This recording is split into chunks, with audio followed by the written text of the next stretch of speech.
Welcome to the Sandersonian Institute of Cosmere Studies, where there's always another secret.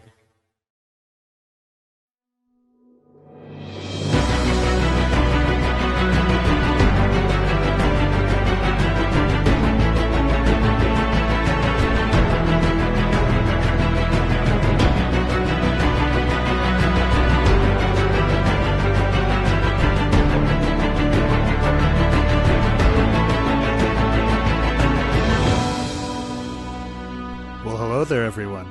Welcome to episode 48 of the Sandersonian Institute of Cosmere Studies. Today is January 15th, 2020, and we are actually a couple days off of our regular schedule. Sorry, that is largely my fault, but hey, hopefully it shouldn't be a huge problem for you. I am Bill, and I am joined, as always, by my aesthetically pleasing co-hosts, Amy and Jordan. Welcome, guys. Oh, well, thank you, Bill.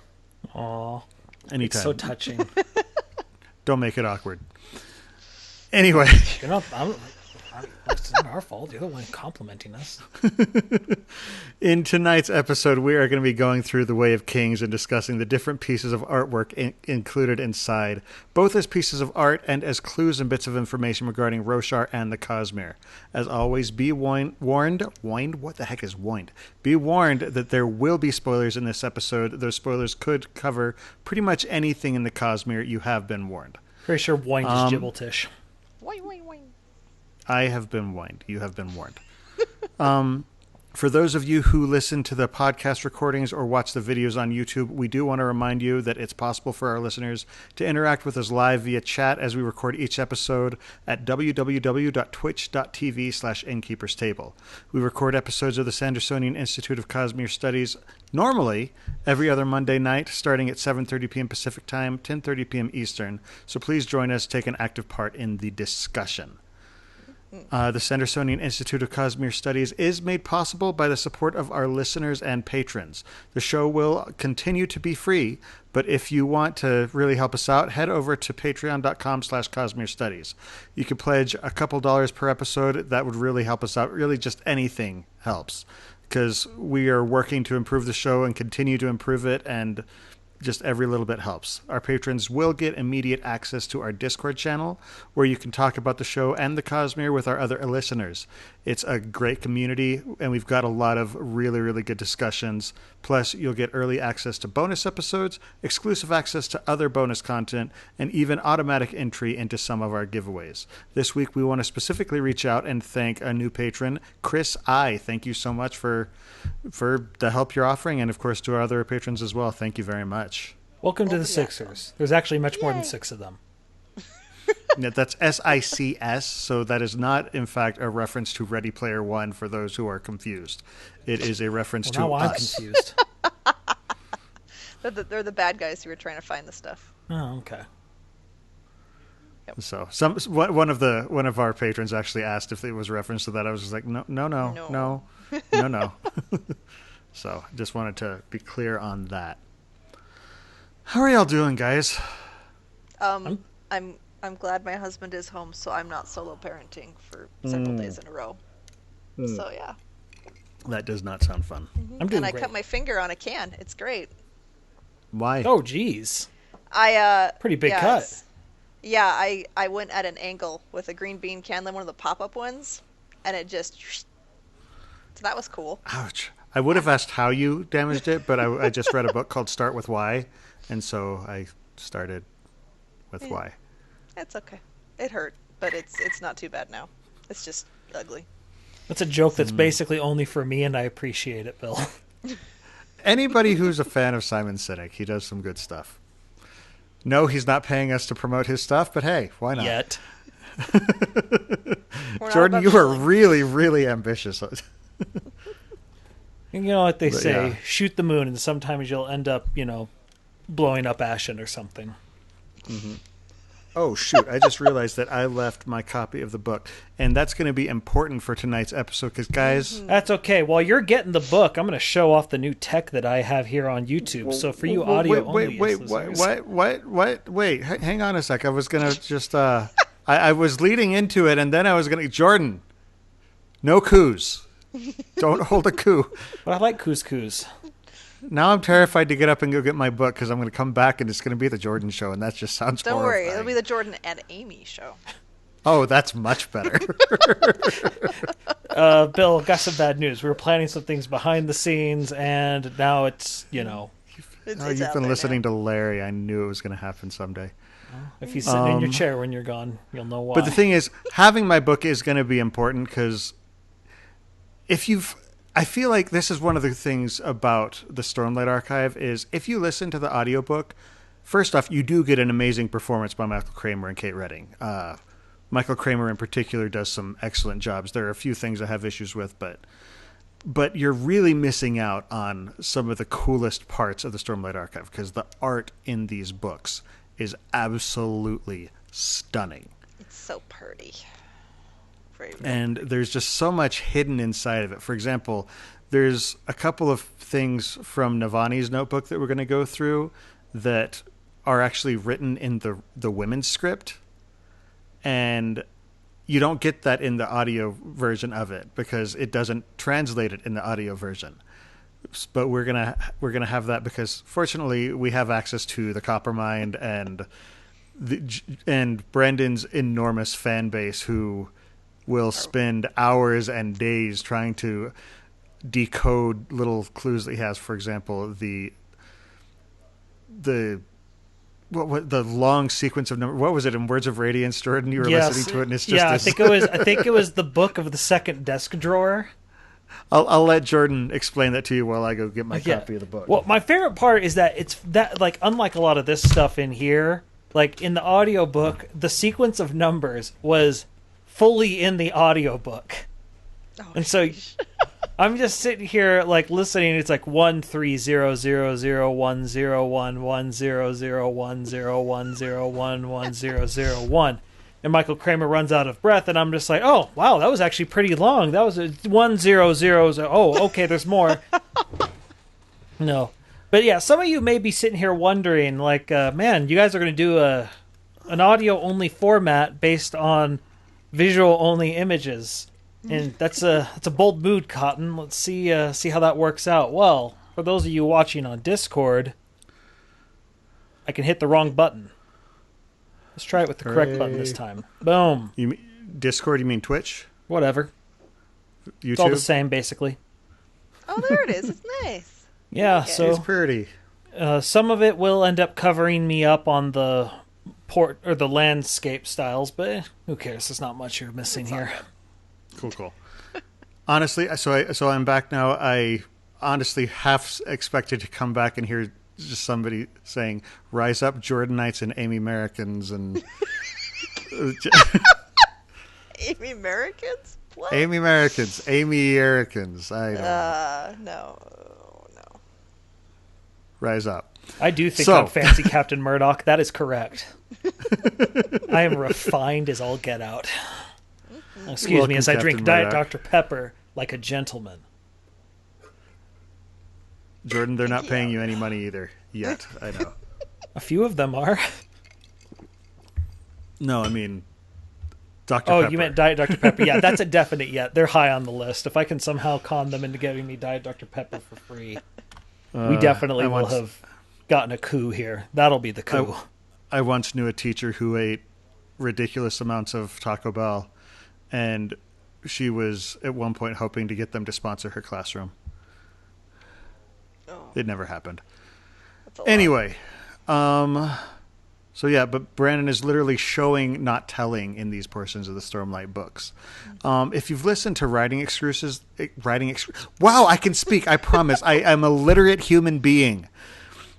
Brandon avoids the butler and maid scenes. If you've listened to Writing Excuses, they talk a lot about this, where you have two random people love talking about and saying, well, as you know, X happened and this happened 300 years ago. Things that people wouldn't normally say in a conversation. Mm-hmm. And he's really used these graphic elements in a very interesting way. Because, for example, Shallan, as a scholar, she'll write notes to herself about the things that she observes. And suddenly we're learning these things. And you get to see and there's all the mentions of her drawing things, and you get to see her drawings. Exactly. And so it enriches the story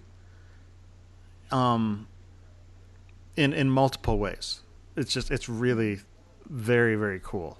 Yeah, well, and And- it's also an interesting way of going about it because, like, one thing Brandon does very well is he'll explain something very alien in a perfunctory way to make sure that you understand that it's not alien to the person in the book.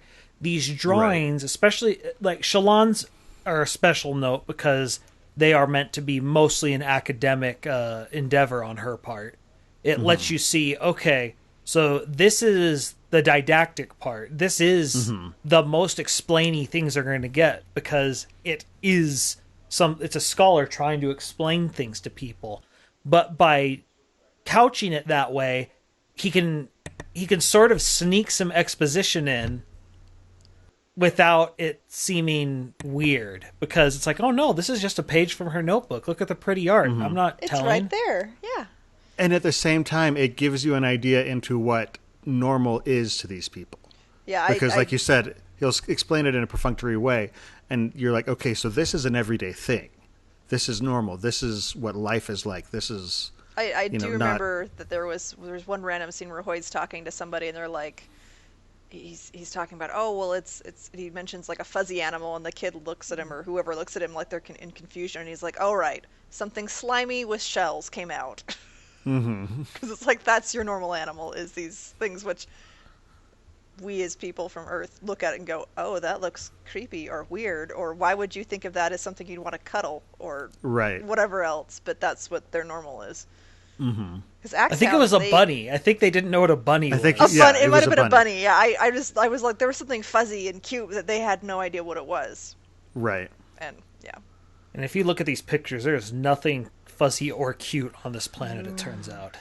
But that's the Well, other they do thing have that- rats, though. That was the thing that I thought was interesting, which makes me figure that they must have come with people on their ships from the planet that I can't remember the name of. Ashen. Ashen, yes. Because, I mean, rats just do that.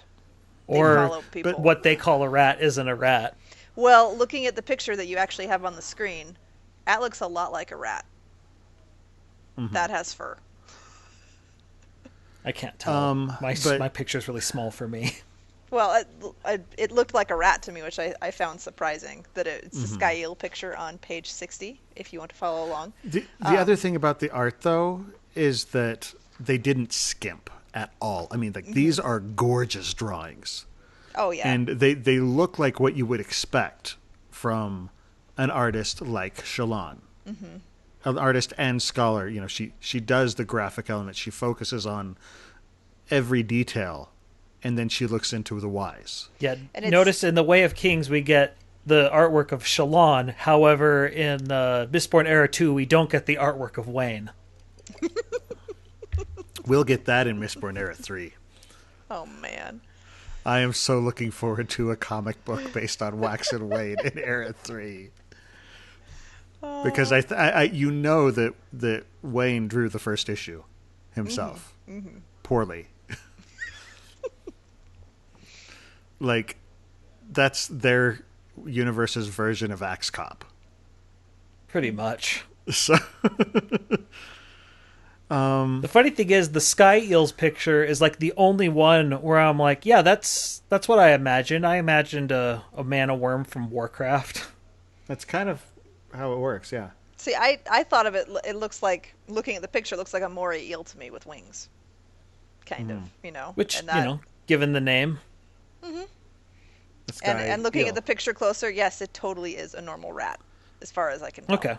So I'm going with the theory that Well, they came rats on the always spaceships. can escape a sinking ship, even if the ship is actually a planet and the sinking's actually the cognitive realm.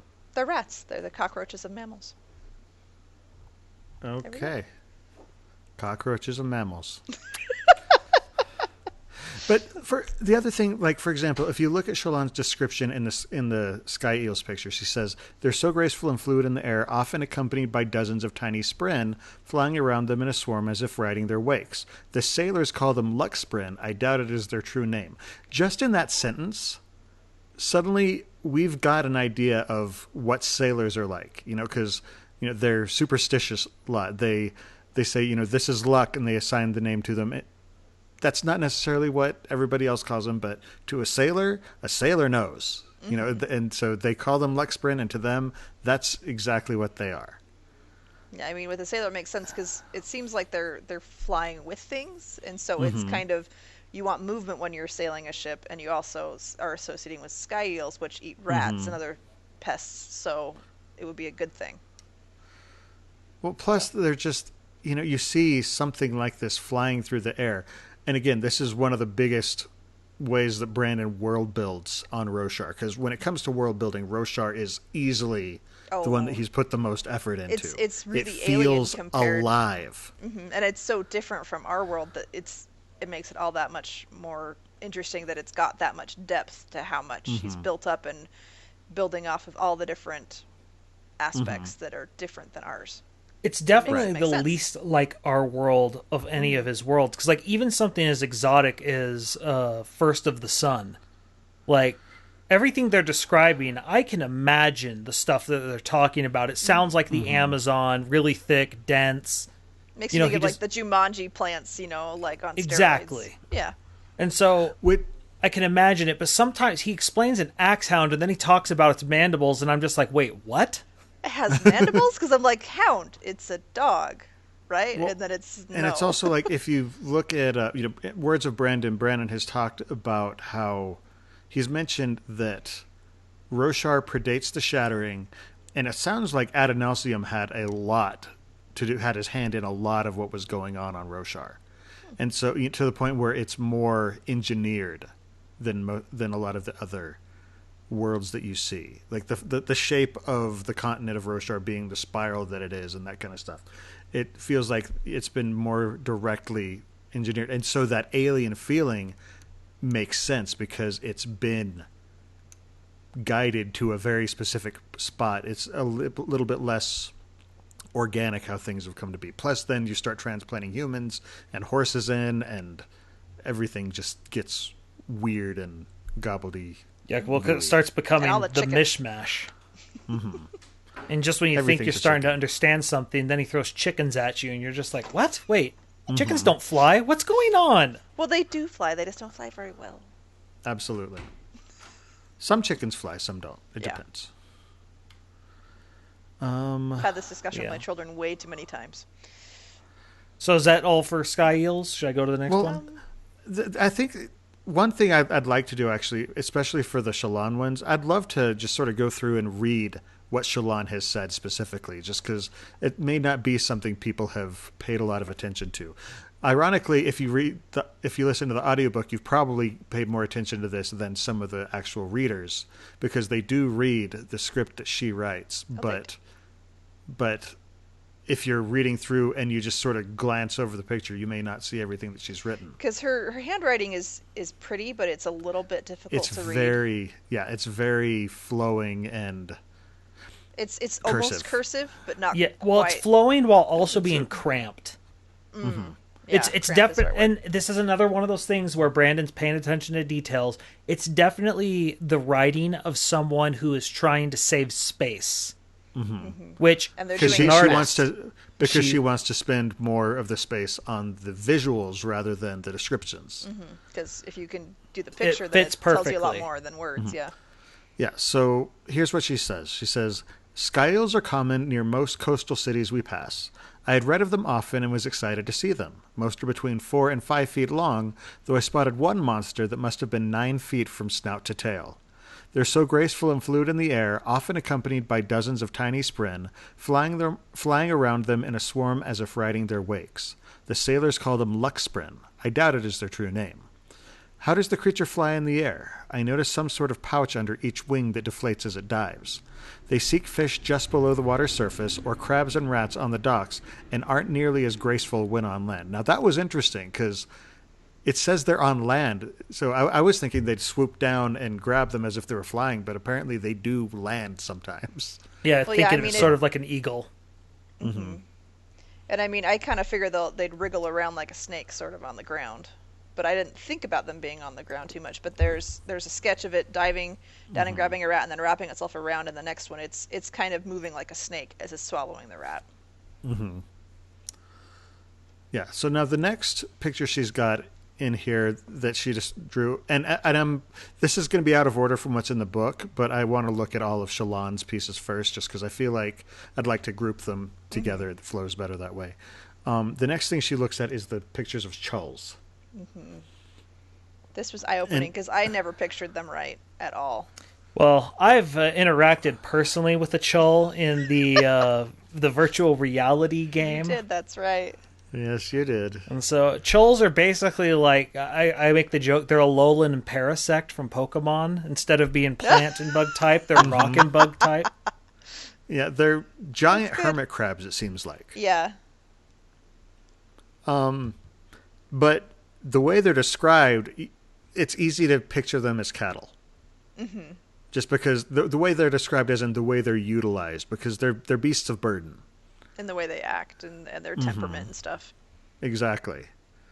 But yeah, so it's basically like they've got these giant hermit crabs that they use to pull things around.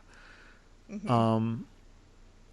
And it's just interesting to see the things that Shallan takes note of. You know, she mentions the shells aren't nearly as heavy as they look. And in the wild, the plants will grow in the crevices so that a sleeping Chull looks much like a boulder. Which fits into the whole tide pool aesthetic that Brandon took inspiration from when he was designing Roshar. You have these creatures that duck down and it looks like something much more mundane than it is, and then suddenly they're disturbed and it's a lot more vibrant and lively than you expected. Yeah, and it makes biological sense too. I mean, it's a good defense mechanism. Well, especially when you take high storms into consideration. That shell's the best chance they have. Mm-hmm. They basically just hunker down and they say, all right, come at me. And then the creme piles up and makes their shell thicker. Mm-hmm. And so... but yes, she says, I've seen them pulling carts, towing boxes, carrying jugs of water, and racks on their size. There must be far more breeds of the animal than I'd originally assumed. The shells are... we already talked about the shells. Apparently the beasts aren't hurt if the shell is cracked or even shaped. Some people stand flat places on top to ride, and many carts are hooked to fittings drilled directly into the shell. Now, talking about World of Warcraft, Jordan, this is what came to mind. You know, there's a lot of the mounts and critters like that kind of work this way. But I like the image. There's a guy just he's like sitting cross-legged on top of it. Almost like how you always picture people sitting on like an elephant or something, a lot of times. Yeah. But given the size of their backs, that actually is probably a pretty good comparison. Even though they're nowhere as big as an elephant is, their backs are comparable in shape. They're about as broad, yeah. But it just gives you such a different insight into how this world works. It's so alien, but there's just enough familiar there that you can sort of play off it, and it makes sense. And going off what you said earlier about how seeing what Shallan notices tells you a lot about the character. The fact that she's surprised by the carts being hooked up to things and them sanding the shells shows that, okay, yeah, she is sheltered because she hasn't ever had to deal with a caravan of any kind. And then the other line after that of many drivers here on the coast direct the animals by tapping their antennae with a long pole rather than using a complex leather bridle like the workers on my father's estate. Mm-hmm. And it shows the only time she's seen them were as farmhands, basically. Yeah, but you also see sheltered. But you also see some cultural diversity because people in this situation, they have these complex bridles and they're able to use it to much more specifically control an animal. While on the coast, they're just trying to get it so it doesn't wander off the road into the bushes. It just, he starts wandering off, they tap it, and he goes back into... The Chull gets high-centered. It's just a problem. High-centered Chull sounds like a cover band name. Yeah. High-centered Chull. With their legs, I think they'd be able to do better with that. But Stone Temple Pilots? There's something there. Stone Temple Chulls? I don't know. That didn't work very well. Okay, so the next picture, there's not a whole lot of copy on it, but she's taking a look at shale bark. Mm-hmm. Now, this kind of thing, it really, really makes the world feel wet. It makes you think of coral reefs a lot. It makes you think of coral reefs. It also makes you think of, have you ever seen shelf fungus? Yes, and there's also a place, I think it's in Ireland, where there's a bunch of like pillar type rocks. It Are you reminds me talking of about the Giant's Causeway? yes. I didn't get to go to it, but I've heard about it and saw pictures of it, and it makes me think of that a little bit too. But more Yeah, like no, coral all the reefs plant life that or we fungi. see her draw, it looks like, a coral reef got lost and then just decided, oh, this is our home now. We're gonna live above the ground, above the water. The thing that's so interesting about the way these pictures work is Brandon. Sorry, I've lived in Utah too long. There's a lot of Bradens out here. Brandon gives you an example of each of these things he describes. And then as you're reading the book, it's almost like it lets your brain populate the empty spaces with what he's already described. And so, you may have like this barren wasteland, but now you have it's like a procedurally generated terrain where suddenly you have an example of something, and it says like, this whole area is covered with shale bark, and your brain fills in all the gaps. Yeah. Like, okay, there's a lot of shale bark over there. I know what shale bark is, so it goes like this. Mm-hmm.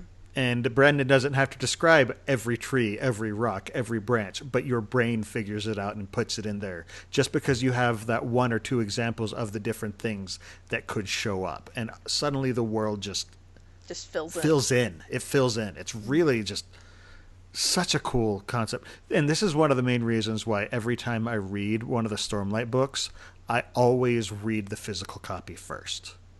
Because the drawings and things. Because the drawings are there, they show up where they're supposed to, and it really enhances the book, in my opinion. Yeah. Now, Jordan, you may disagree because I know you tend to prefer the audiobooks.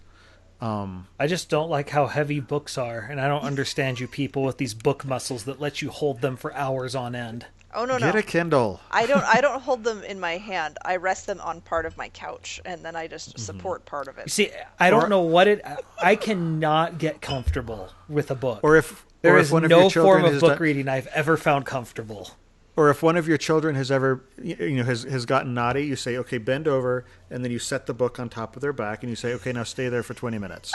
And you just turn... No? But I wouldn't be able to focus. They're too whiny. Maybe it's a good thing I'm childless. So. I don't know, Bill. You treat it like a chull. Get them a nice harness. I think this would work. I also like how she has... she's drawn a picture of this snail-like thing, and she just says, shale snail? Yeah. Because you have shale bark, and this lives on the shale. Is it a snail? Yeah. Well, it's definitely her in her love of wordplay and rhyming, but also the fact she just puts a question mark on it in her own book. Mm-hmm. Like, it's for her. Uh-huh. She still puts the question mark there. It's for her, but the thing is, her book, if she's a scholar, eventually she could use this for... reference material later or something. To write something else and to publish something. And so... I do like that the snail has the same formation as the shale bark, so it would let it blend in. Yeah. I do remember I thought there was a scene where she's out and thinking in the garden. I think this is a flashback scene, and she's watching some creatures run around. And so I think that might be one of them, is the potential shale snail. And then this is also the first visual depiction we get of Kremlings. Which I always think of them looking more like hermit crabs for some reason, and they don't. And again, there are different types. Mm-hmm. And so... But I'll bet that... Because didn't Tien find... What was it called? A lurg? Mm-hmm. That sounds familiar, yeah. And wasn't that sort of hermit crabbish? That might have been... Because that was more... And so I think that was next to the water. I think that might be what... That might be why I think that... All I know is you can definitely lash a Kremling up to the sky. It works. Oh. Oh yeah, that's right. You did that in the in the virtual reality thing.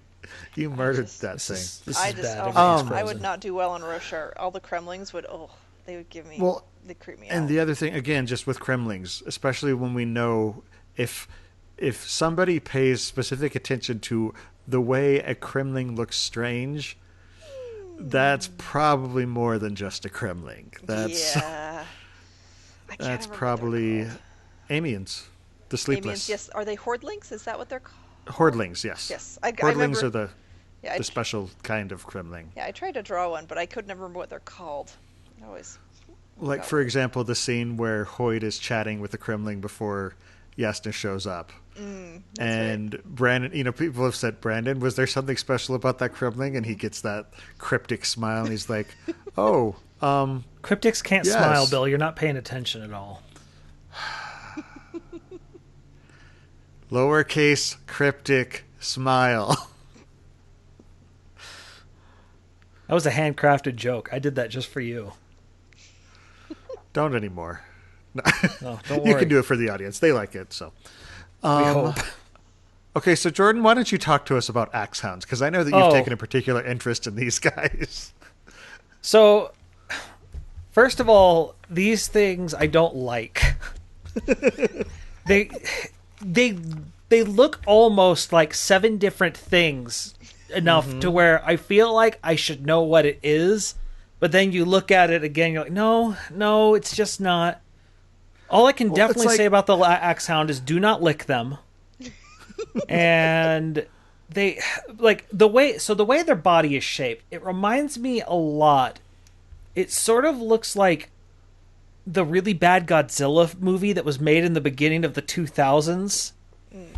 Like the way the shape of the head, but then it's got it looks like, it partially ate a crab with the way its mandibles are coming out, and it just hasn't swallowed it all the way. Inner mandibles, yeah. But then, if you look at its back legs, looking at the picture, the back legs do look like a hound's legs. Those look muscular. Those look like something that's designed to chase, as opposed to a lot of other things that we've seen on this planet that they're the part of crustaceans that aren't agile. You don't think of crustaceans as agile. They're balanced. They're centered. They're armored. It's but these things are lean and they're muscular. And so the thing that is interesting is in this picture, she does 2 close-up studies of the head, and to me, the head is very, very much a snapping turtle. Yeah. Oh, it looks very, very much like a snapping turtle. Alligator snapping turtle, kind of, yeah. The beak on it. But then you see it in the context of the body. Yeah, and you're just like, no, that's a zergling. What am I seeing? Yeah, that's the thing. It's very, very Zerg. For those of our listeners who aren't familiar with the products of Blizzard Entertainment, Zerg are alien raptor puppies that kind of swarm and destroy people and devour people. Yeah, just be careful of people who SICS pool. Yeah. It's kind of funny because for the Inktober there's at least 7 people who really chuckled at that line. I just want that on record. Sorry, Amy, you were saying? Anyway, so for Inktober, I didn't trace, but I looked at the main head for reference, and it's crazy trying to do it. And then it was only looking at it now that I realized that the feet have little parts that spring out of the back, because she does a little study drawing in the left bottom corner of the feet, and so it's not just a foot that sticks out, it's a foot that has 2 prongs that stick out backwards. So they're just all sorts of crazy. Oh yeah, little claw things. Yeah, it's all sorts of interesting. It's the pincers. Stability. For the audio only listeners, Bill was making motions with his hands, almost like it was a Harry Potter and the Half-Blood Prince movie reference. I don't remember that part. It was Aragog's funeral. Huh. Oh, that's right. Spoiler warning for Harry Potter and the Half-Blood Prince, which came out a long time ago. We have crossed that. Snape killed Dumbledore. Wow. We just did that. It was me. You guys were innocent, but Jordan's a monster. Monster. I may have to fill the basement with toxic gas. You do every day. For the good of humanity. Anyway. Move on to rock buds? Yeah, let's move on to the next image. Jordan, click. I hate rock buds. They're so weird. They're gritty and they get into everything. No, first of all, okay, I put this on the side there, but when rock buds open up, they look like something that kills you in the 8-bit Teenage Mutant Ninja Turtles game. Mm-hmm. That's what it reminds me of. It's the first stage of like any old one is what these things are. And it bugs me that some of these things have grain inside them. Yeah, so it makes me think of Lavis. like the Mario pipe monsters crossed with like that plant from the musical. Is it Sheldon? I can't remember the name. Feed me, are you Seymour. Are you talking about Audrey 2? Yes, that, and like because Little Shop of depending, and then Horrors? like mixed in with like a really scary starfish when it's all the way open, and then just it's all sorts of mixes, and it's weird. But why do some of them have grain in them? Because they're plants. I They don't need like seeds. it. They're polyps. Just think of it like They're a, wrong is what they a are. pomegranate, a really, really creepy pomegranate. Yeah. I don't like those either. Well, they're food. It's normal. It's an eldritch pomegranate, okay, Jordan? They're food. They're not normal. Pomegranates disturb me as well. I said normal-ish. It was an ish. You know what? I don't even want it for a cover band. I just want a band called Eldritch Pomegranate. But no, just so like if you actually, I am hung up on this grain thing. Like this is something I looked up because it makes no sense to me. Like why does it have grain? Because it clearly has muscular parts as well. Because that's what a polyp is. It's mostly muscle on the inside. Especially because it says that the grains are suspended in a gritty material not unlike sand. How does that happen? Well, it sounds like almost the way we get like pearls from oysters. That would be a lot of sand to Except that except that a pearl is all sorts of minerals secretions and stuff around a grain of sand. Yeah. This is just a bunch of grains of sand that have been produced inside the polyp. Not sand, but sand something, Sand-like sandish. things. Yeah, because that's the other thing. These things aren't underwater. They don't have sand just sort of, flowing all about them. They're usually closed up. Maybe they've just sort of crushed up crim and made little grains of. All I know Not is it's crim. wrong, and this entire planet probably needs to be purged. No, what it reminds me of is in Zelda: The Link to the Past, the little dudes that hop around and will eat your shield. They've got a little The tongue and it like-likes? grabs your shield. It's not a like though in this thing because it's like a plant that looks like a rock bud that hops around, and then like has a frog tongue that will grab your shield from you. It's a thing. I didn't play that one. All I know what, is that so this what is we're horrifying. saying is that Jordan doesn't want to eat Lavis. No, No, Lavis versus Jordan. I would starve about- on this planet. What Okay, about that's not true. I Soulcast? love seafood. What about Soulcast grain? I mean, You do love seafood. I do love seafood, so I'd probably eat And like the whatever's chicken. inside They got chicken. these things, just not. A chull steak, Yeah. Oh, I'd love chol steak. Let's eat more of that. fillet of chull, Chullcakes. Oh, so one of the plants that she has in there is prickle tack or twisted spine, and that makes me think of algae. Not algae. I'm shoot, sorry, what is I'm hung up on Coral. chol cakes, and Coral, I'm just that's what it is. imagining some like overly cutesy couple. Whatever you want, chol cakes. Chullcakes. Oh man, that's what Ardent Greg was called by his Yeah, pretty his sure. mother. Art and My Greg's little into some chol weird cake. crap, you know. Well, we already know that he reads some Some steamy bugs. erotica. Yeah. And then vine buds are possibly related to finger moss. What is finger moss? They talk about finger moss It's somewhere else, finger- but it just sounds. Aren't you Finger moss comfortable sounds Oh, like- fire moss is the drug. I was trying to remember if it was No, that, but it it's says different. it's called finger moss, and it makes me think of the helping hands from Labyrinth. what it makes me think of? There's a fungus called like the devil's finger or something like that. It grows from the ground. And it looks sort of like if it was a very pale person with a painted fingernail. Oh, creepy. And so why I when don't they eat say mushrooms. finger moss, that's what I think of because moss, Ugh. fungus, finger. Yeah, shudder. That's the correct answer to this plant. Look, whenever a place is overrun with bugs, we tend to fumigate it. So frankly, I'm now on Odium's side on this. This place needs to go. Well, we know that there's a high oxygen content and that flames behave very strangely, so basically somebody needs to ignite the atmosphere. No, Odium was right. All right, let's look at her other sketch of plants. Okay.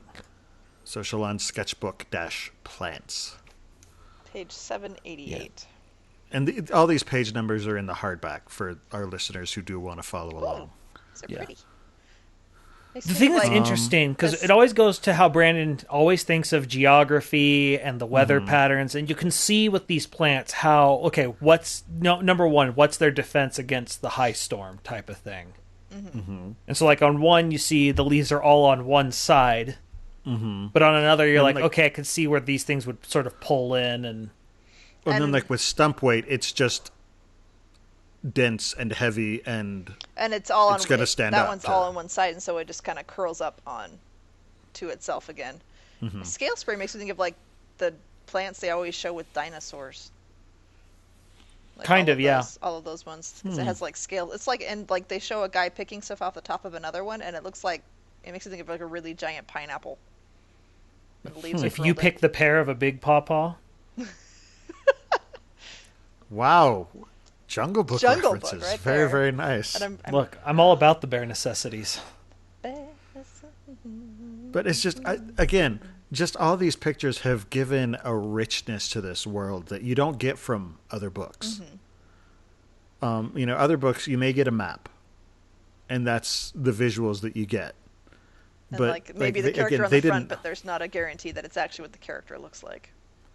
But Look at Brandon Warwick. was very, very emphatic when he was talking to Tor about getting this published. He's like, I want there to be pictures. I want visuals. I want this to be a big part of it.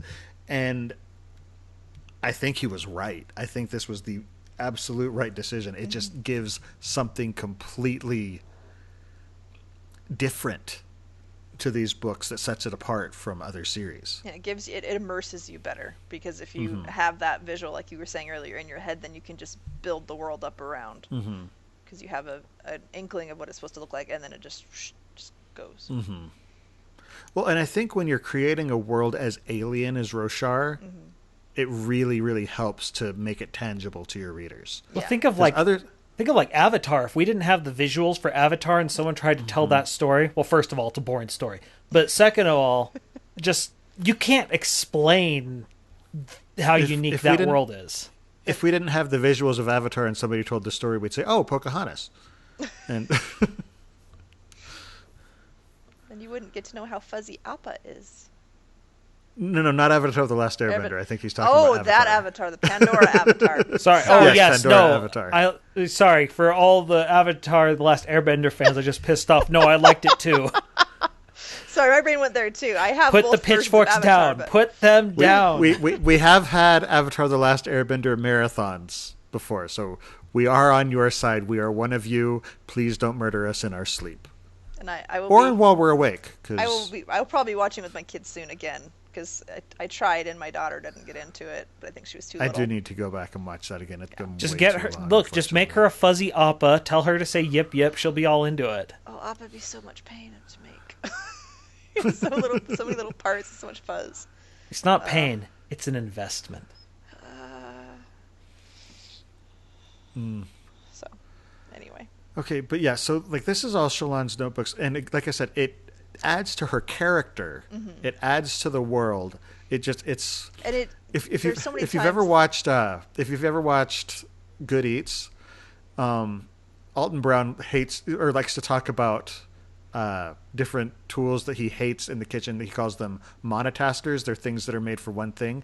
This is a dual task. You're exploring the world, you're exploring characters, and you're doing all sorts of stuff. And it kind of adds more weight to when everybody's like, "Oh, your art's so good," every time they say it to Shallan, because now you can actually see what He's it like, looks "Oh, like. yeah, this It's is like, really no, that good." really is good.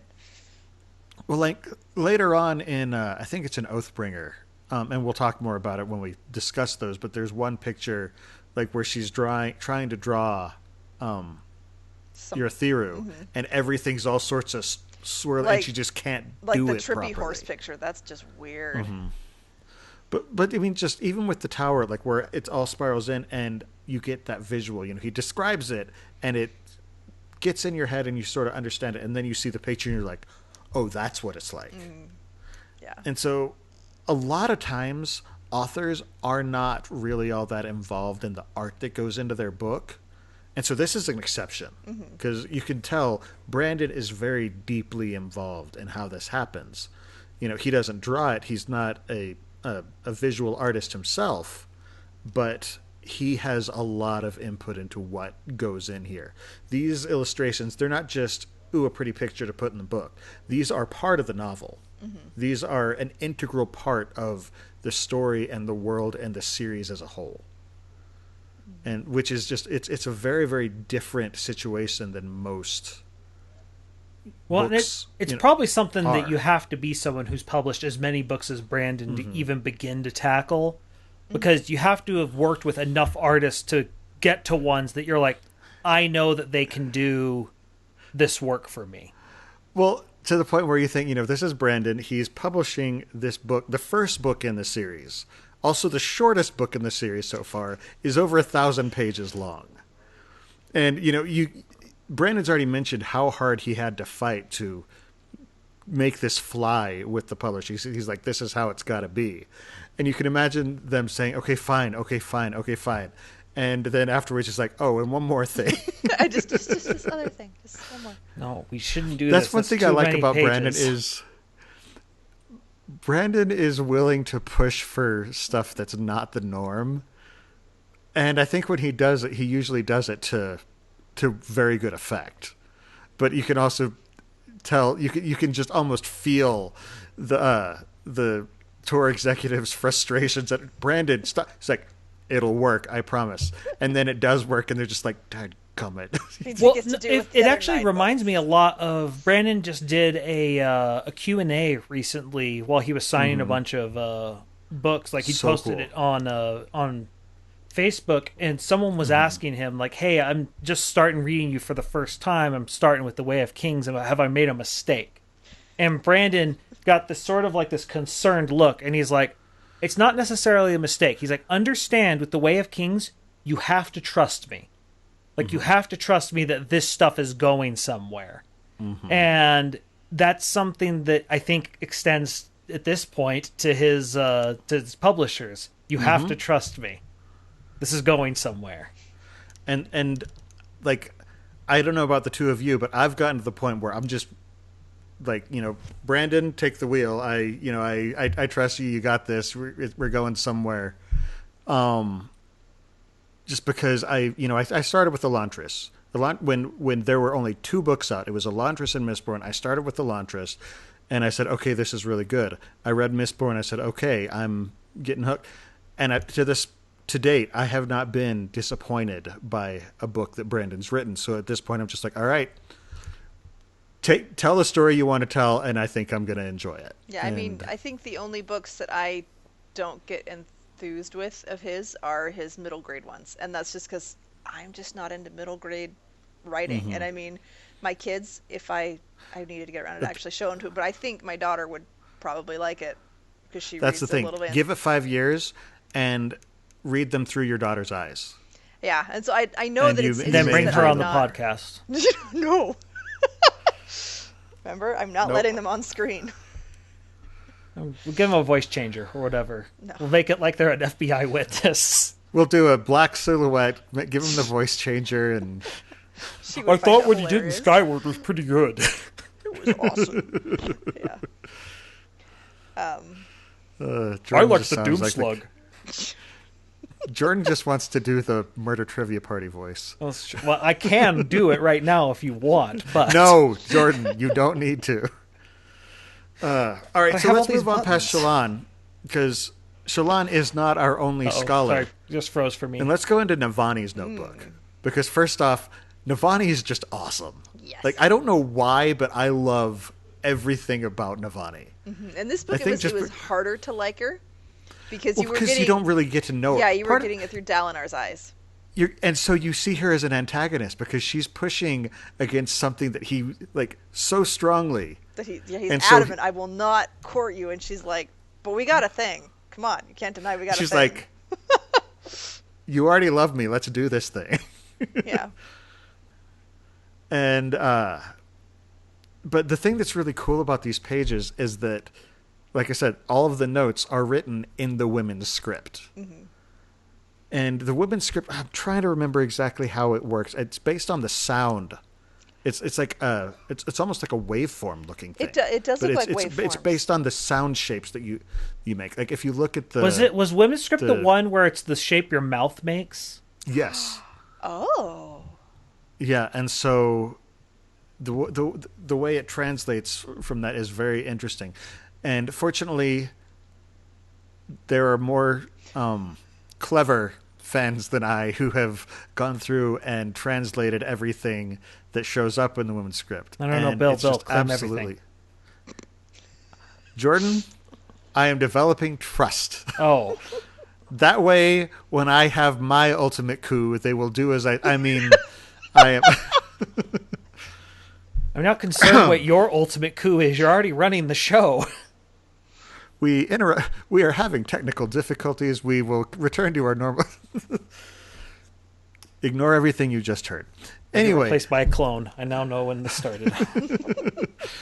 But it's really cool because, again, you get insight into a character who...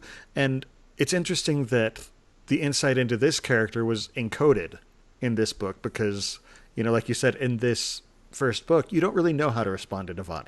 Mm-hmm. And the stuff that would give you insight into how she thinks is encoded. And so you still don't really know how to respond to Navani, even though you're seeing stuff that she's worked on. And it doesn't... I guess in the table of contents it says it's from her notebook. Mm-hmm. Yeah, because it doesn't say on the page itself, but in no, the table it doesn't. of contents it says it. In the table of contents it says Navani's notebook 1 and Navani's notebook 2. And all of the notes that she takes are really, really deep insights into the way Spren and Fabrial's work, which is her thing. Mm-hmm. She is a Fabrial. What's the word? Artifabrian. Artifabrian. It's like Fabrial an Artifabrian. And she talks about how the cut and type of gem determines what kind of Spren are attracted to it and can be imprisoned in it. There must be thousands of viable combinations, and once a Spren is captured and the gem infused with Stormlight, the Fabrial can be used in machines. So, they didn't really talk about this in text until Oathbringer, really, about how, certain Spren are trapped, and that kind of is what powers the Fabrial. But we had it right here. We just didn't know because we couldn't read it. Because it was encoded. It's one of those things that Brandon's so good at is giving away. He gives away the secrets that he can afford to. Like, knowing this information didn't really change anything in the first 2 books, but at the same time, by making the fans look for it a little bit, it makes it rewarding. Yeah, he makes you work for it, but he also makes it worth the work that it takes to get there. Like, he doesn't just say, I had soup today and put that in a code, and people translate it as like, what? Like, they find something and they're like, ooh, cool, look at this. And of course, the community just shares. They what's the word I'm looking for? Geek out? Not congeal, but they sort of come together over these codes and work together. Like when people were working, it's a collate. Coalesce. Okay.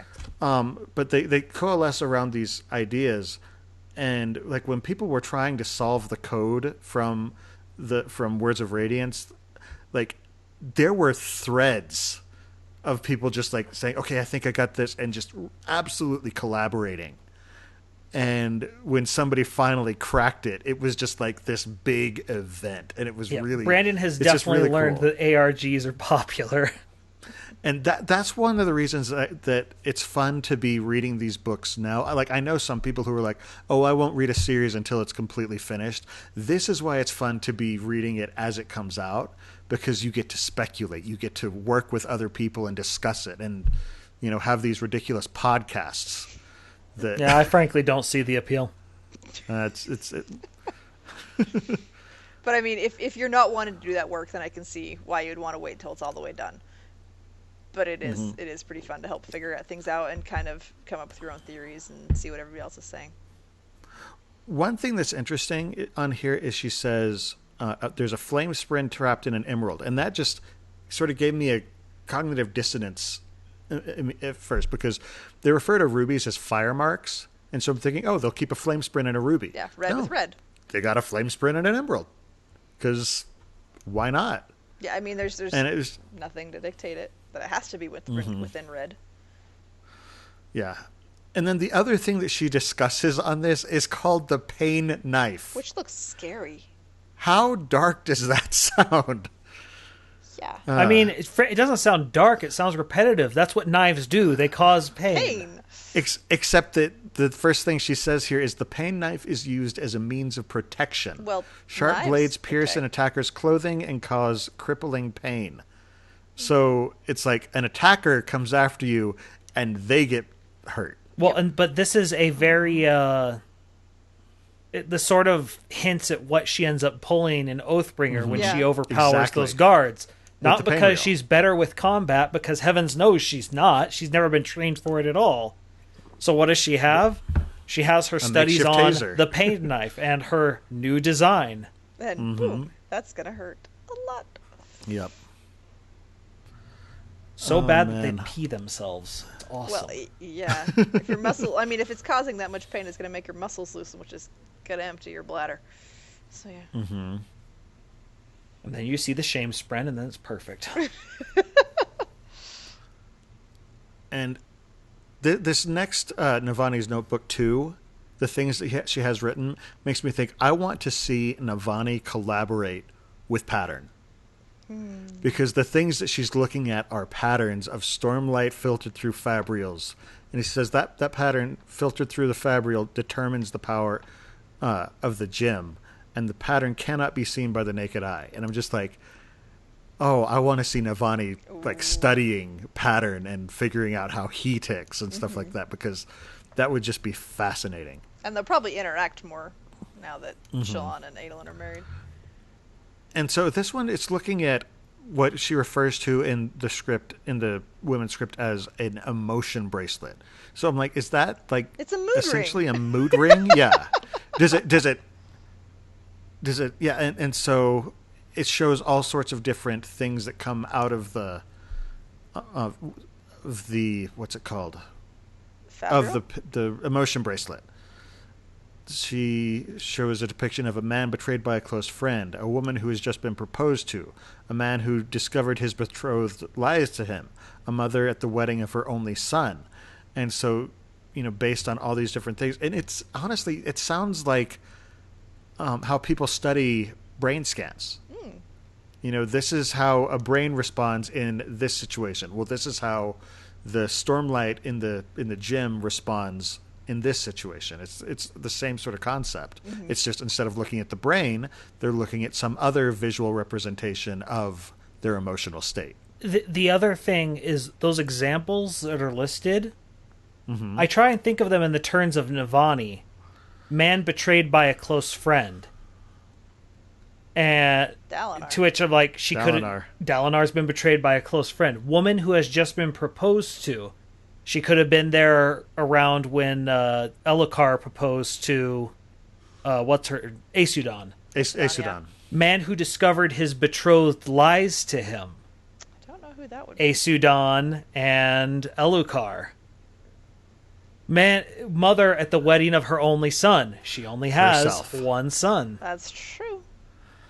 And so it's I read, I'm like, I think this also shows that she might have been wearing this the entire time, trying to, like, she's going through the emotions, but she's still a scientist trying to figure it out. So the other thing that's interesting is the last line in there is the trick of the emotion fabrials is first learning to read it and second learning to tell if the bracelet is reading your emotions, your subject's emotions, or the emotions of the people in the next room over, which would make it even harder. That's one of the things that's interesting about Artifabrians, particularly when they're studying fabrials from another time. It's like you've discovered this artifact, and you're trying to figure out how it works. And suddenly you're just like, okay, is it reading my emotions? Is it reading somebody else's emotions? Is it reading at different rooms? So is this a diagnosis tool? Is this a, what's the word? An espionage tool?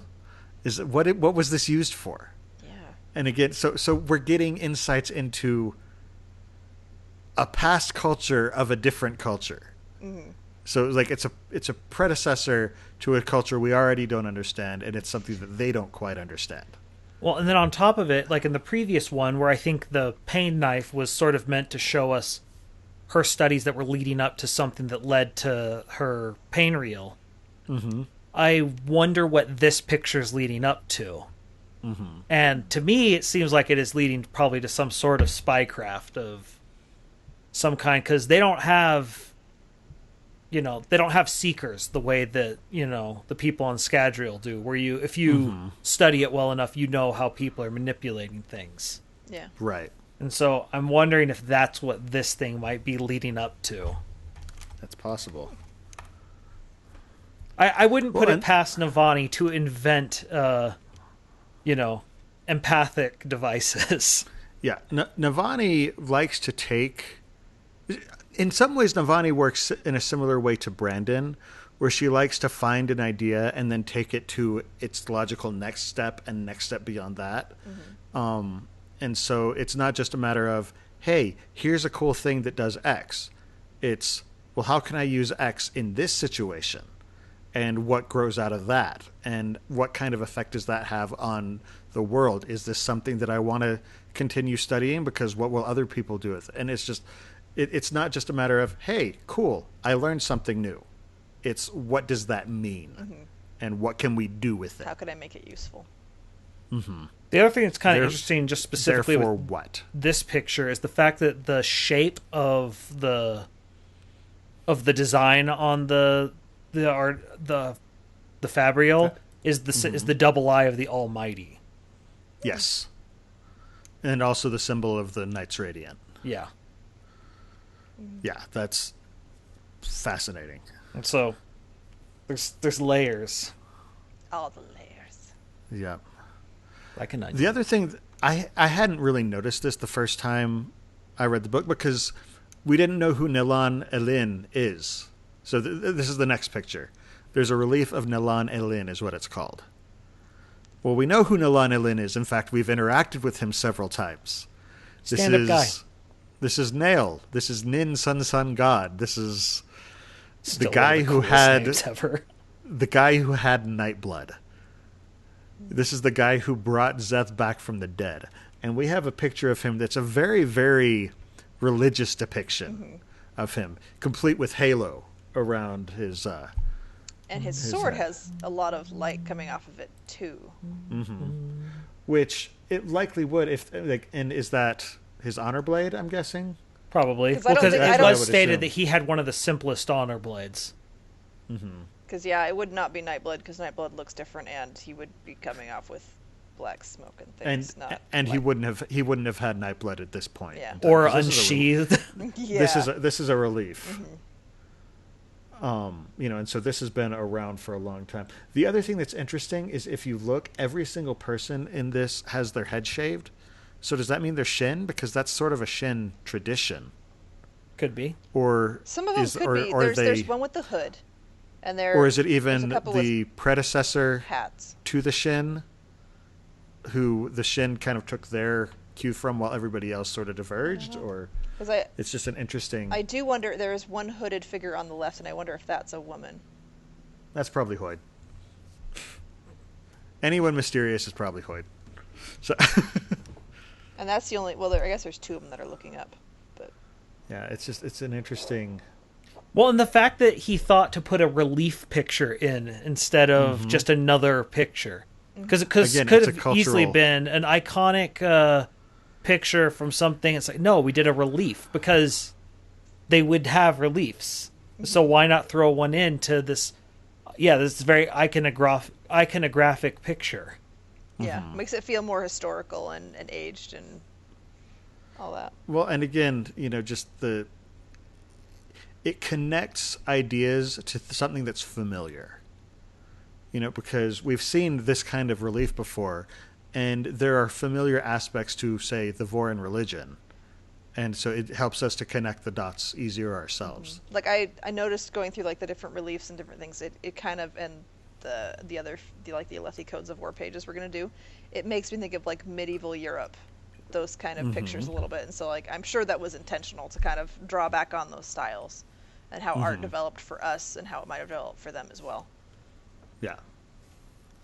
Like, he really has created a history. Now, and part of me wonders how much of this is he's just thought of everything, and how much is, if you go into enough detail on some things, the audience will assume We'll just go for that it, that you've done your research on everything. If I had to guess what it actually was, I could imagine Brandon coming up with all these concepts. He goes to his artist and he's talking with things, and in the spitballing, the artist says, "Oh, you know what I could do that sort of matches what you're talking about," and then they describe something, and then Brandon goes, "Yes, that's good." That translates it into the art that getting the message across that I'm wanting to get across. Yeah, I love that Brandon has a full team of people who work with him on this stuff. And Isaac Stewart, he just I think that he was just a perfect. He was a godsend for Brandon, because they play off each other. From what I can tell, he gets it.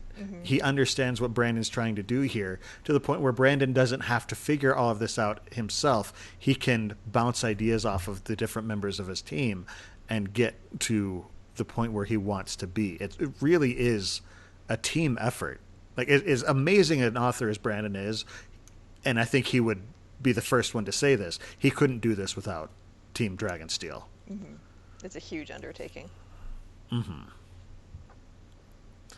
Okay, so the historic Great Shell picture. This is actually the picture that Shallan finds in the Carbronth? Palaneum, isn't it? Yeah. And it's funny because I don't remember seeing this. Like, when I was flipping through before the podcast, I was really? I don't remember this at all. It's been a long time since I've read, and when I reread it for the podcast, I think I read it the first time, but then I skimmed it for the other ones because I didn't read it because I have to chase people, so I can't read huge books over and over and over again. I wish I could, but I can't. So yeah, I didn't remember this. I think this is the picture that she came across when she was looking for information on the Voidbringers, wasn't it? Probably, because remember so. she says it looked like a giant Chull. yeah. Or great shell, or whatever she called it. A great shell, yeah. Yeah, because this is definitely bigger than the chasm fiends that they actually fight. That's what I was going for. Yes. But I don't know. You just look at it. First of all, the art style is very reminiscent of late 1800s, early 1900s, like stuff you would see in a newspaper. Yeah. Where they probably carved it first so that they could mass produce Just it. ink it and do it over and over And again, it's so exaggerated, which, you think back to all those monster stories you get from sailors about what they saw in the sea, and, it's underwater, so it gets a bit blown up a little bit already. And it fits with that. And it's just, like, this thing is kaiju size. It's just like, here's this giant enemy crab. Yeah. And it's just... It's like an axe hound face, even, too. Like, the face reminds me of an axe hound. Yeah. Which would make sense from a historical picture. They can't take a memory the way Shallan does. And so they're going to start basically piecing together what they remember. And what they remember was, I saw this thing that was way bigger than me, and I felt helpless against it. And so it's naturally going to be bigger than they remembered it. And they're going to start piecing together with the things that they know. Yeah. You end up with accounts from all these people who are absolutely terrified, and so you end up with this giant eldritch abomination. Like that, the picture that I'm looking, when you look at it, it really does have a very Cthulhu feel to it, of this enormous creature that's just come to devour everything. Yeah, I do think it'd be a good matchup for Ghidorah, though. So, and then we come to the Alethi Codes of War. Now, this is really cool because Dalinar keeps talking about stick to the codes, and this is where, without having Dalinar just stand up and recite, here are the codes, we have access to all of the codes. Right there. So something that everyone knows, we see it in the way that they would have probably been introduced to it, because it would have either been vocally during a lesson between a father and son, or a teacher, or a military superior teaching them these things, or it would be read in a book like this, or depicted somehow like this. And of course, the visual depiction of it, it's very, very medieval looking. Oh yes, medieval. That's what I was going to say. It makes me think of that. And so Dalinar keeps telling Adolin, stick to the codes. Well, this comes on page 244 in the book, so yes, 244 is early in the book, and that's just still ridiculous, but I think he would have. You actually have access to it, yeah, so you can actually see these are the codes right there. Yep. You know, you've got an officer is prepared at all times for battle, never drunken in wine, never without his weapon.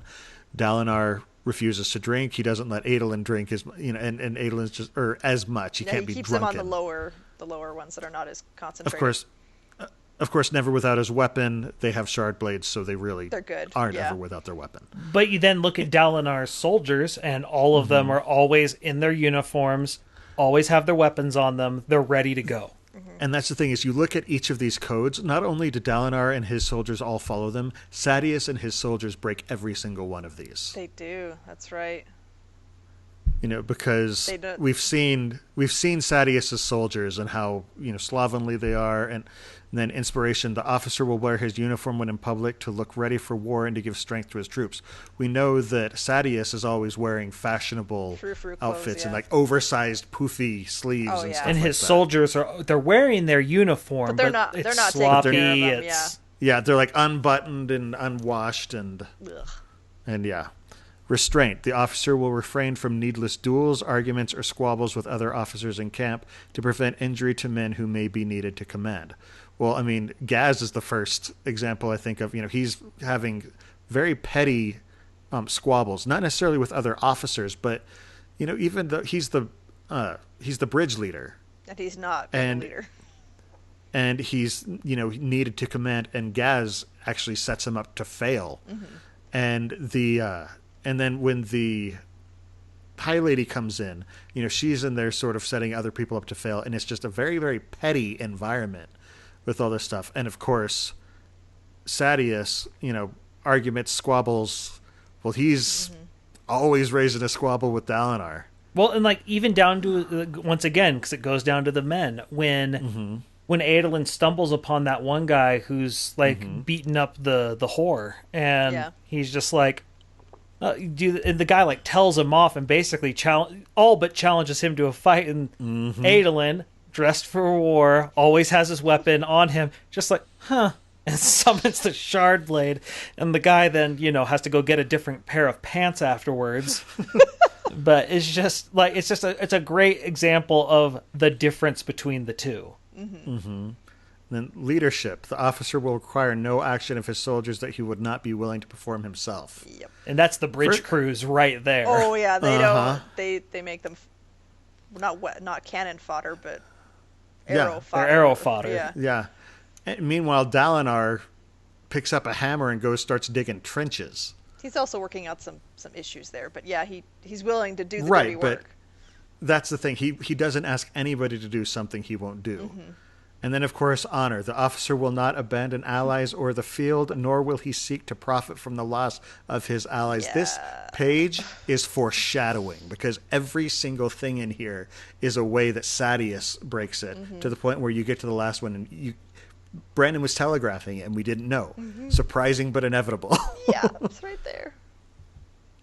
All right, we're not going to be able to look at all the maps, but I do want to go into the history of man, just because I think that it's very, very interesting, because it lists the 5 major events in the history of humanity on Roshar. The first one being the expulsion, the loss of the Tranquiline Halls.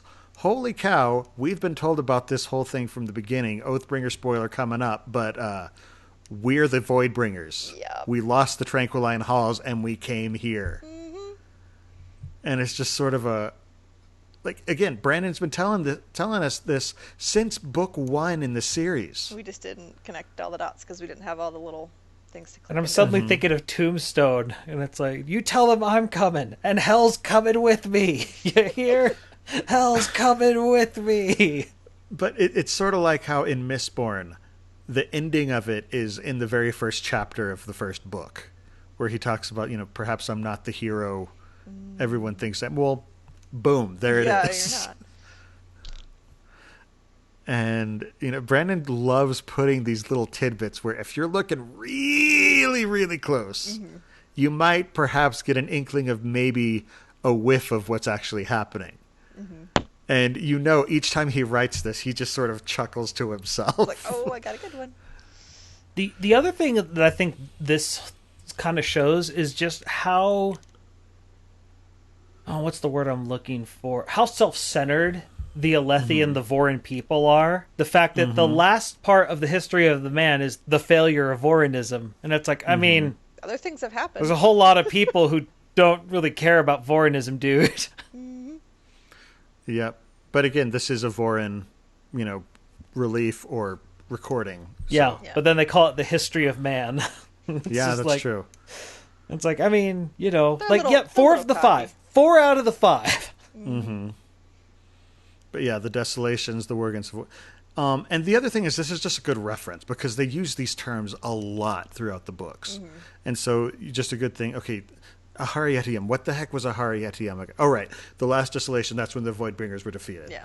What is the Recreants? Oh, that's the Fall of the Knights Radiant. That's right. That's the day of Okay, got it. Okay. And it's just a nice reference to have without just sticking a glossary in the back of the book. And making it look pretty. It makes me think of like Gothic, almost, with how they're doing the lettering and the skulls on there and stuff. And the swords that are piercing through the big letters. But then it has like a medieval feel to it as well, with like how they're doing the letters, the first letters and stuff. Yeah, so it's kind of a nice mix there. I love. What is it in chat? Is it Dubber Ducky? Deborah Ducky says, I was so close to figuring out Steelheart's weakness. And it's just like, that's what Brandon does, is he gives you just enough information for you to get close. And so you don't figure it out too early and just think, oh, everybody's an idiot. Yeah. But you don't figure it out too late and say that didn't make sense. You figured it out right around the time you're supposed to. And that right there is art. And when you figured out just a hair before it, you feel really smart. It's a great feeling. You're like, oh, wait, I pieced it together just a little before it's revealed, and so it's more, it feels more gratifying to me when I actually manage to do that. Oh, there's so much stuff that we haven't gone. Okay, one last thing, because I do want to look into capsules evidence, just because that right there, it was absolutely fascinating to me. I can't remember what the term is, but it's like harmonic resonance. Yeah, and something psionics, like that. I think. Psionics, that's the word. No, not psionics. Maybe. Cytonics? Oh, goodness. I don't remember what it's called. But yeah, the study, because I took an acoustics class. I studied sound recording for a while, and we took a look at all these different things and how resonances change, and it's just absolutely fascinating, the patterns that come out of these. And the fact that these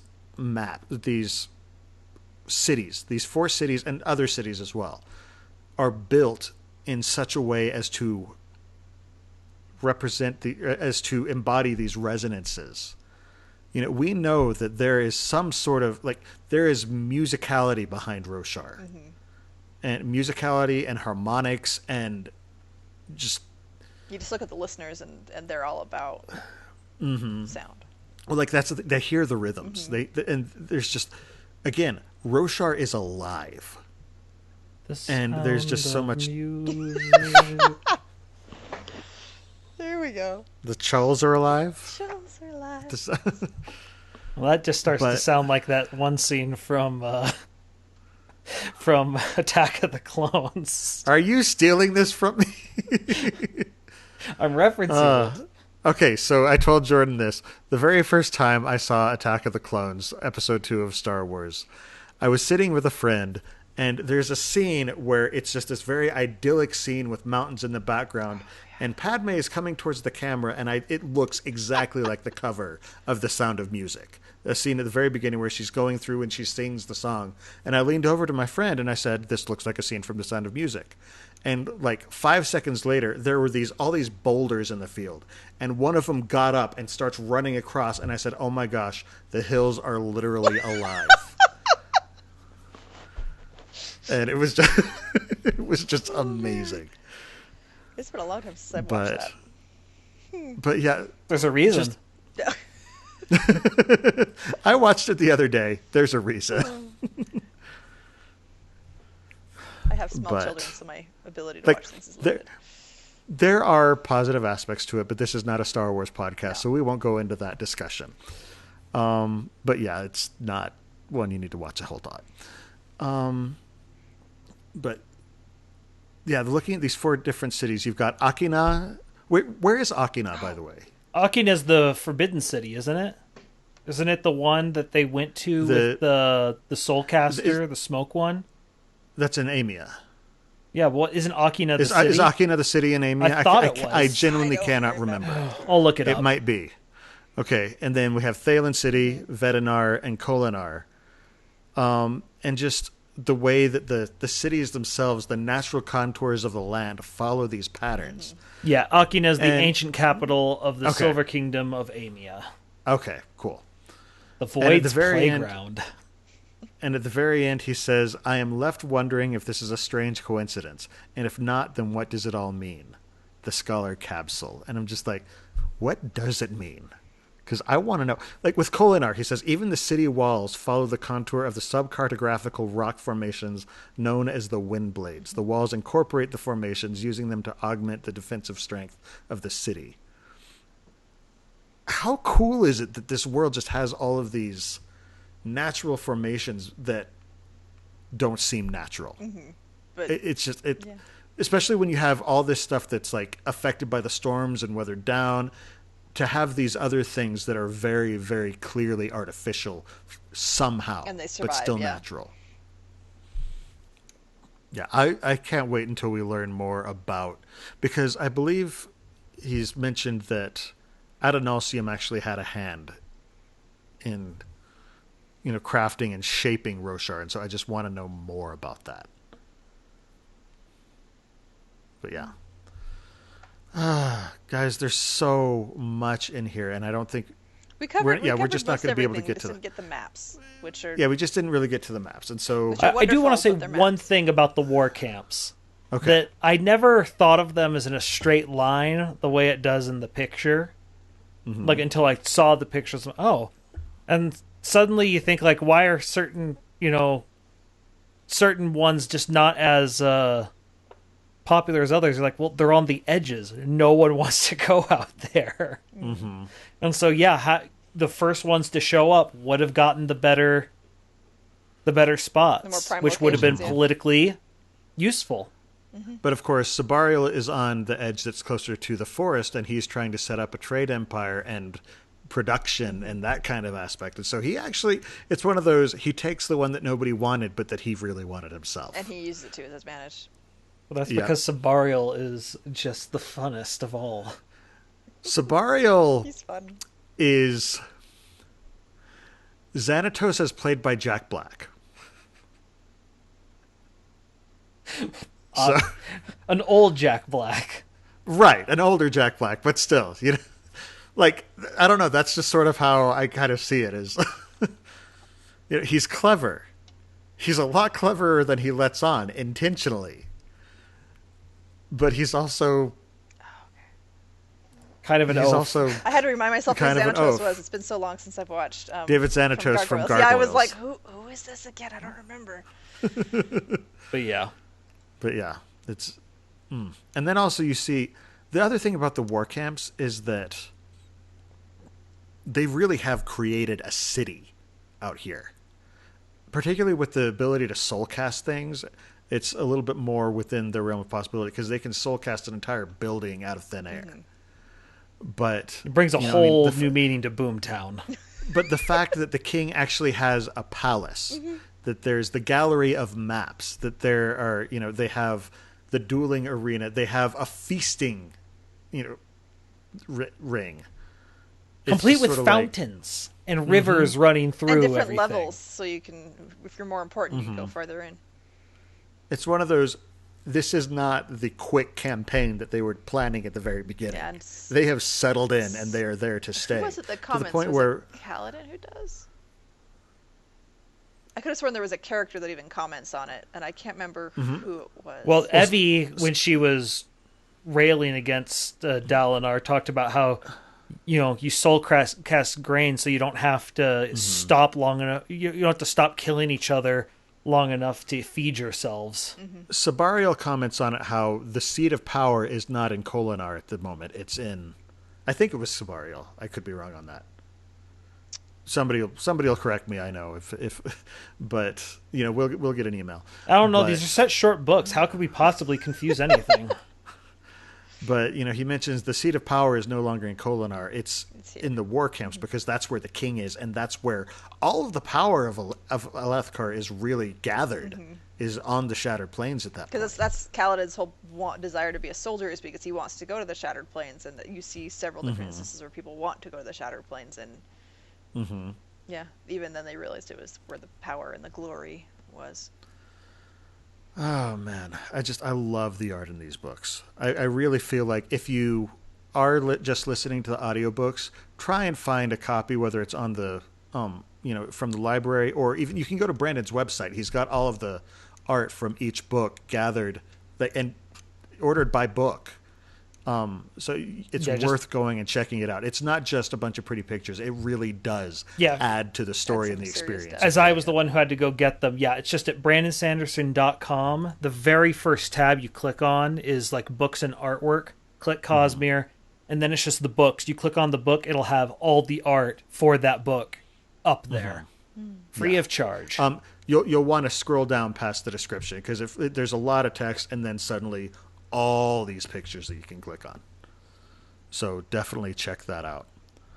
Now, thanks to our patrons, of course, we are able to continue to hold our monthly giveaways. All of our giveaways are open to everyone. They're free to enter, so why not enter? I mean, you can get free stuff, right? Free Brandon stuff is kind of an awesome thing.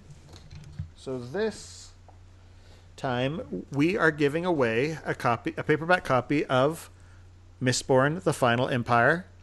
I think that's backwards. I don't know if it's showing up backwards on the actual stream, but anyway, Mistborn, The Final Empire, which is, if you're listening to this podcast and you haven't dived deep into the Cosmere, I don't understand you. I'm the kind of person who hates spoilers, but you do you.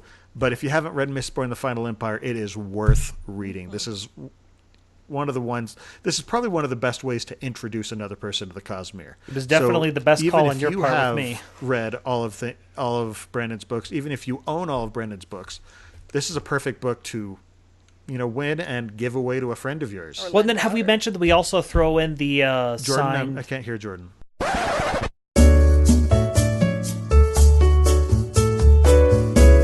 Okay. Yay! So there's a secondary plug-in in my headphones, and it just pulled out, it looks like.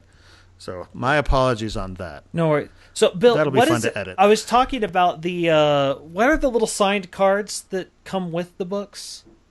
Signed cards. Something plates. Is it book plates? It's probably book plate. I bet it's book plates. Okay. I think it is book plate. I was talking about, I think it's just like, that was another thing they just sort of threw in when they gave us the... Yeah, we have a few of those. We've already given a few of them out. We haven't been able to give them for everything we've sent out. Yeah, but I know there's a lot of people, at least if you're like me, who actually didn't own the books. And so I think there's a lot of people who either have been going through on their friends' borrowed books, like, some of us mooches, or through the audiobooks like me. And so even if you are a big fan of the Cosmere, it's actually no guarantee that you actually own the books. So even something simple as Mistborn, I think it's good to actually own it. Way you could... But yeah, it's just, I thought it was just really cool that they just gave us that. It's not the coolest thing in the bag, but it's pretty cool. Oh, no. Yeah, but of course, special thanks to Brandon's online store at store.brandonsanderson.com for sending us all these awesome things to share with you. Check them out. They've got some really cool things. Good shirts, decals, wall art, all sorts of awesome stuff. Yeah. It's kind of a bummer that it's unisize for the shirts, but there are ways to make them more feminine cut if that is something that a listener would want. Yeah, they're all just, quote, adult size rather than men's size and women's size. Which, it makes sense for the store, but it's kind of a pain for me to be like, oh, I really like that shirt, and I put it on, I'm like, and it's a bag. Yay. That said, they do sell a bag, and it is really cool. But that's supposed to be a bad Oh, Yeah. is that how this works? It is. Yes. I've been convinced by Instagram most women just make clothes out of whatever is randomly lying around. Those are some women, not all women. Yeah. I'd see those things like Amy, where they you're turn one a of dress them. out of like some pajama bottoms or something. No, I buy the fabric and then I use that. I don't. I have a friend who used to make skirts out of T-shirts, and so I did have a roommate who made a dress out of ties. I've seen those before. I had have questions friend, now. I had a friend who had a vest that was also made out of ties. That's easier to do, but Anyway, we are always looking for interesting topics to discuss, such as dresses made out of ties and other odds and ends on the show. But we try to keep it more Cosmere-centric, and that is where you come in. Write in, ask us questions about the Cosmere, or drop us an idea or two for a topic that you would love for us to discuss during the show. While you're at it, we would love to hear your feedback about how you think we're doing, because we're needy that way, and we want praise, but we also like to improve.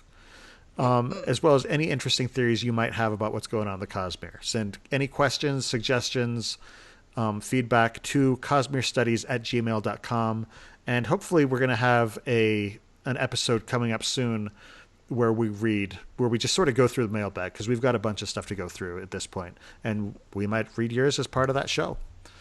Of course, we've each got our own personal projects. Jordan, where can we find your work, and what are you doing these days? Well, I'm almost to 100 subs on YouTube, which will then make it so that my YouTube channel doesn't have a name that looks like, Linux. Computer spit out Linux or something. But mostly you can find me on twitch.tv/splicestream. Ever since I quit my full-time job, I've been streaming there a lot more. And it's been quite fun experimenting and seeing what's going on. Yes, last night we got Splice After Dark. Yes. It's not that Splice isn't family friendly anymore. It's that he's with his guildmates, and there is no controlling those people. Shout out to Bloods and Lemons.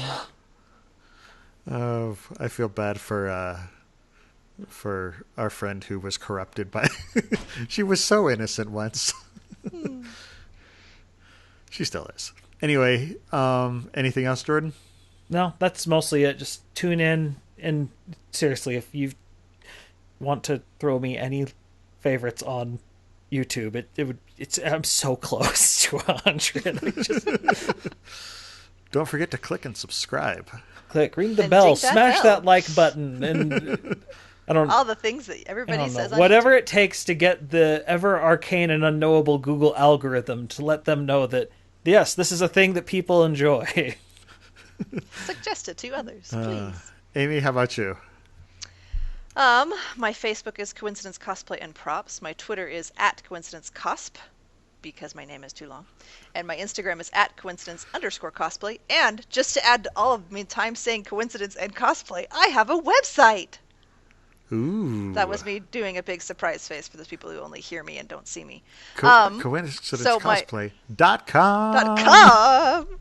Yes, I bought the domain. So you can go look, and there's pictures of a few of my costumes, and I sell dice and mini Eleanor crowns because I don't need them. They're too small for me. Specifically And giant hopefully- fuzzy dice, but not ones you can hang from your windshield. She will That sell may her. happen someday. Someday, maybe. She I'm will sell considering her doing that. cast-offs. As long as they're not the same size as the current fuzzy dice, which are pillow-sized. No, I'm thinking of making smaller ones, and I have the patterns to make. I know I keep saying this, but I do actually plan to work on that in the near future, as well as working on my Nazgul, because I want to try and wear that for Wizarding Days, which is in end of February. Okay. And oh goodness, and so I figured out what my other costumes were going to be for FanX in September, and I was going to try and do a generic D&D rogue as well as Vin and Shallan. So those are my hopes, and I bought the fabric for our mist cloaks, so we're in Very progress. nice. Awesome. Yes, I still so need to get you measurements. I just guessed that you're taller than Jordan and generally the same size ish, so I'm hoping that's enough. I'll get measurements. Thank you. Don't dive into it yet. I don't have the fabric yet. I'm not Okay. planning on cutting it until I have measurements. I guesstimated for how much I fabric. don't know. I like the idea of her just trying to guess what a bill is. Is this a bill? No, smaller, bigger. Whatever. I don't know. It's fun. What's more interesting is how a bill becomes a law. I'm a law.